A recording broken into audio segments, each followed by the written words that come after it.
সর্বসাধনার শেষে শ্রীরামকৃষ্ণ এই সময় সর্বদা ভাব মুখে থাকিতেন। দিন রাত্রির অধিকাংশই ঈশ্বরীয় ভাব ও প্রসঙ্গে কাটিয়া যাইত। উচ্চ অনুভূতির সামান্য একটু ইঙ্গিত, সঙ্গীতের মাত্র একটি কলি তাহার মনকে সমাধির স্তরে লইয়া যাইত। সেই অবস্থায় যেন তাহার সহজ অবস্থা, জোর করিয়া মনকে বাহ্য জগতে নামাইয়া রাখিতে হইত। সেই সময় তাহার আচার ব্যবহার 5 বছরের বালকের মতো। খাওয়াইয়া দিলে খান, কাপড় পরাইয়া দিলে পরেন। কোনো কিছু প্রশ্ন জাগিলে মন্দিরে মাকে গিয়া জিজ্ঞাসা করেন।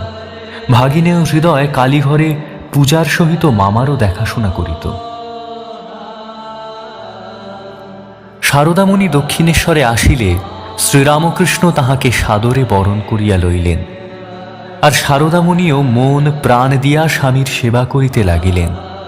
সারাদিন নহবতে থাকিয়া কাজকর্ম শেষ করিয়া শ্রীরামকৃষ্ণের ইচ্ছানুযায়ী তাহার শয্যাতেই তিনি শয়ন করিতে আসিতেন। এক চন্দ্রালোকিত রজনীতে পার্শ্বে সুপ্তা ধর্মপত্নীর প্রতি চাহিয়া শ্রীরামকৃষ্ণ তাহার সাধন মার্জিত মনকে সম্বোধন করিয়া বলিতেছেন, মন, ইহারি নাম স্ত্রী শরীর। উহা গ্রহণ করিলে দেহের আনন্দেই আবদ্ধ থাকিতে হয়, সচ্চিদানন্দ লাভ করা যায় না। ভাবের ঘরে চুরি করিও না, সত্য বলো কোনটি চাও। সচ্চিদানন্দ চিন্তা মাত্র তাহার মন সেই আনন্দে বিলীন হইয়া গেল। দেহ স্থির নিস্পন্দ।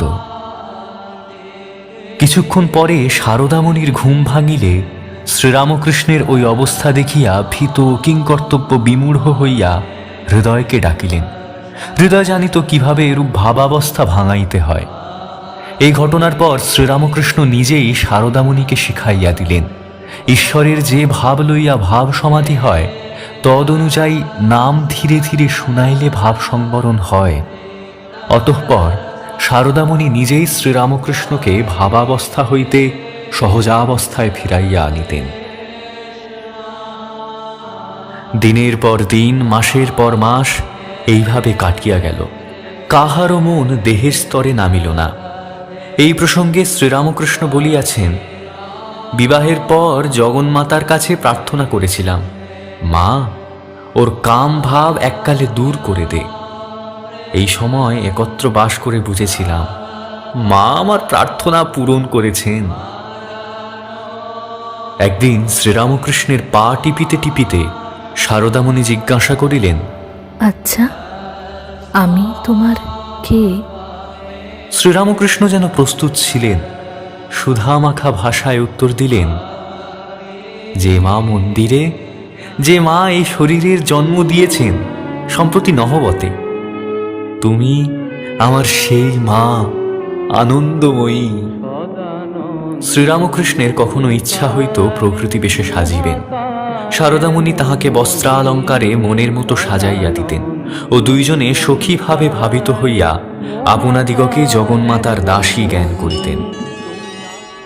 সাধনার প্রথম অবস্থায় শ্রীরামকৃষ্ণ সীতারূপ দর্শন করেন। তাহার হাতে ডায়মন্ড কাটা বালা দেখিয়াছিলেন। হৃদয়ের বাক্সে তাহার কিছু টাকা ছিল। সেই টাকায় ঐরূপ বালা গড়াইয়া শারদামণিকে পরিতে দিয়া হৃদয়কে বলিলেন, ওরে দিদু, ওর সঙ্গে আমার এই সম্পর্ক। বালা পরিয়া শারদামণির খুব আনন্দ হইল। জ্যৈষ্ঠের অমাবস্যা। শ্রীমন্দিরে আজ ফলহারিণী কালী পূজার সমারোহ। শ্রীরামকৃষ্ণের মনে জাগিয়াছে এক নূতন পূজার সংকল্প। হৃদয়কে ডাকিয়া ষোড়শোপচারে দেবী পূজার সকল আয়োজন প্রস্তুত রাখিতে বলিলেন। পূজা হইবে তাহার নিজের ঘরে। শারদামণিও যাহাতে পূজাকালে উপস্থিত থাকেন তাহার নির্দেশ দিলেন। অমানিসার প্রথম প্রহর অতীত হইয়া আছে। শ্রীরামকৃষ্ণ শারদামণি দেবীকে ডাকিয়া পাঠাইলেন। তিনি আসিয়া দেখেন পূজার আয়োজন সম্পূর্ণ। পূর্বাশ্ব পূজকের সম্মুখে দেবীর আলপনা দেওয়া পিঁড়ি। শ্রীরামকৃষ্ণ তাহাকে সেইখানে বসিতে ইঙ্গিত করিলেন। মন্ত্রমুগ্ধার মতো তিনি পশ্চিমাস্যা হইয়া দেবীর আসনে উপবেশন করিলেন। তিনি কি করিতেছেন, কেন করিতেছেন, কিছুই বুঝিতেছেন না। শ্রীরামকৃষ্ণ তাহাকে মন্ত্রপুত বাড়ি দ্বারা অভিষিক্ত করিয়া তাহার অন্তর্নিহিত দিব্য শক্তি উদ্বুদ্ধ করিবার জন্য প্রার্থনা করিতে লাগিলেন। ওই সর্বশক্তির অধীশ্বরী মাত, ত্রিপুর সুন্দরী, সিদ্ধিদ্বার উন্মুক্ত কর। ইহার শরীর মন পবিত্র করিয়া ইহাতে আবির্ভূত হইয়া সর্বকল্যাণ সাধন কর। সারদা দেবী বাহ্য জ্ঞান শূন্যা হইয়া চিত্রার পিতাবৎ রহিলেন। শ্রীরামকৃষ্ণ সাক্ষাৎ দেবী জ্ঞানে ষোড়শ প্রচারে সেই মাতৃমূর্তির পূজা করিলেন। ভোগ নিবেদন করিয়া কিয়দংশ দেবীর মুখে দিলেন। সারদা দেবী সমাধিস্থা। শ্রীরামকৃষ্ণ অর্ধবাচ্য দশায় মন্ত্র উচ্চারণ করিতে করিতে সমাধিমগ্ন, উভয়ে আত্মস্বরূপে কেন্দ্রীভূত।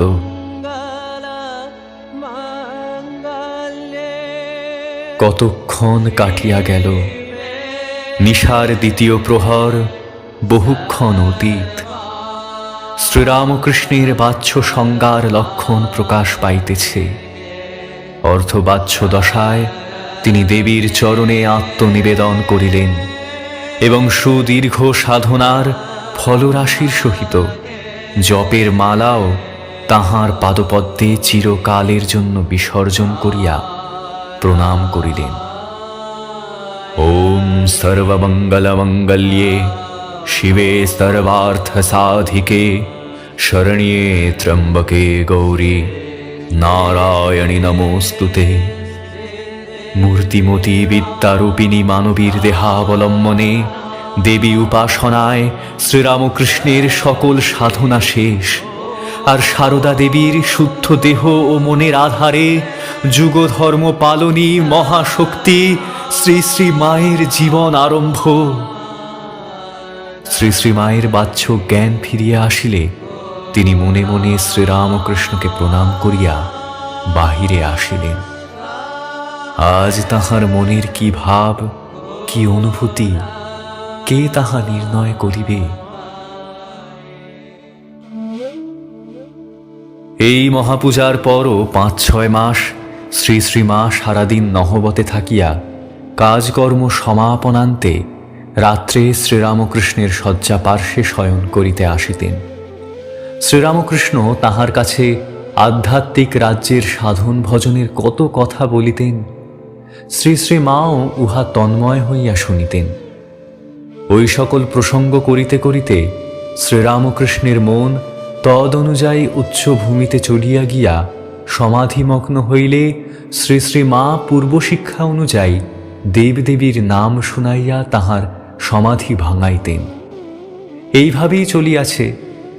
একদিন শ্রীরামকৃষ্ণ লক্ষ্য করিলেন রাত্রে প্রায় সারাক্ষণই শ্রী শ্রী মাকে সচকিত থাকিতে হয়। তিনি মোটেই ঘুমাইতে পারেন না। অতঃপর শ্রীরামকৃষ্ণেরই নির্দেশে শ্রী শ্রী মা নহবতে বিশ্রাম করিতে যাইতেন। নহবতে নিচের তলায় ছোট ঘরখানিতে সারাদিন কাটাইতে শ্রী শ্রী মায়ের খুবই কষ্ট হইত। শরীরও ভালো থাকিত না। লজ্জাশীলা দেবী দিনের আলোয় বাহির হইতেন না। বহুদিন পর্যন্ত মন্দিরের কর্মচারীরাও জানিত না যে চন্দ্রমণি দেবী ছাড়া ওখানে আর কেহ থাকেন। একদিন পূর্ণিমার আলোয় 10 দিক উদ্ভাসিত দেখিয়া শ্রী শ্রী মা শ্রী ভগবানের নিকট করজোড়ে প্রার্থনা করিলেন, আমার মনটি ওই জ্যোৎস্নার মতো নির্মল করে দাও। আবার গঙ্গা জলে চন্দ্র প্রতিবিম্ব দেখিয়া কাঁদিয়া কাঁদিয়া বলিতেন, চাঁদেও কলঙ্ক আছে, আমার মনে যেন কোনো দাগ না থাকে। প্রায় 1.5 বৎসর দক্ষিণেশ্বরে শ্বশ্রু ঠাকুরানী ও পতিদেবতার সেবায় নূতন করে জীবনের আস্বাদ লাভ করিয়া পূজার পর শ্রী শ্রীমা কামারপুকুর হইয়া জয়রামবাটি পৌঁছিলেন ও জনক জননীর সেবায় আত্মনিয়োগ করিলেন। বহুদিন পরে স্বামীর নিকট হইতে প্রত্যাগতা কন্যাকে কাছে পাইয়া শ্যামাসুন্দরী খুবই আনন্দিতা হইলেন, কিন্তু মাঝে মাঝে দুঃখ করিয়া বলিতেন, আহা, মেয়েটার কি কপাল, এত বড়টি হলো এখনো মা ডাক শুনলনি। শ্রীরামকৃষ্ণ এই কথা শুনিয়া পরে বলিয়াছিলেন, ওহো, এত মা ডাক শুনবে যে তার জ্বালায় অস্থির হয়ে উঠবে। সুখে দুঃখে আরো কয়েক মাস কাটিয়া গেল। শ্যামাসুন্দরীর সংসারে এক বিষম বিপদপাত হইল। দরিদ্র পরিবারটিকে অকুল সাগরে ভাসাইয়া রামচন্দ্র পরলোক গমন করিলেন। মাতা ও কন্যা একযোগে কত কাঁদিলেন, কিন্তু নিষ্ঠুর সংসারে শোক করিবার অবসর নাই। এতগুলি ছেলে মেয়ে, কে ইহাদের দেখিবে, কে তাহাদের মুখে অন্ন যোগাইবে? দারিদ্র তাহার করাল মূর্তিতে শান্তির কুটিরখানি ছাইয়া ফেলিল। শ্যামাসুন্দরীর শরীর বেশ সবল ছিল, তিনি সংসারের সকল দায়িত্ব মাথা পাতিয়া লইলেন। শ্রী শ্রীমাও এই চরম বিপদের দিনে শান্ত সাহসে তাহার পাশে দাঁড়াইয়া জননীর পরিশ্রম যথাসম্ভব লাঘব করিবার চেষ্টা করিতেন। জমি জমা হইতে যে সামান্য আয় হইত, দেখাশোনার অভাবে তাহাও হ্রাস পাইতে লাগিল। ছেলেগুলি ছোট, তাহাদের কিছু করিবার বয়স হয় নাই। উপায়ান্তর না দেখিয়া শ্যামাসুন্দরী প্রতিবেশীদের ধান ভানার কাজ লইলেন। শ্রী শ্রীমাও তাহাকে সাহায্য করিতেন। তদুপরি ভাই বোনগুলির দেখাশোনা করিয়া এবং সরলা বিপন্না জননীকে সময়োপযোগী পরামর্শ দিয়া তিনি এই বিপদ কাটাইয়া উঠিতে তাহাকে যথেষ্ট সহায়তা করেন।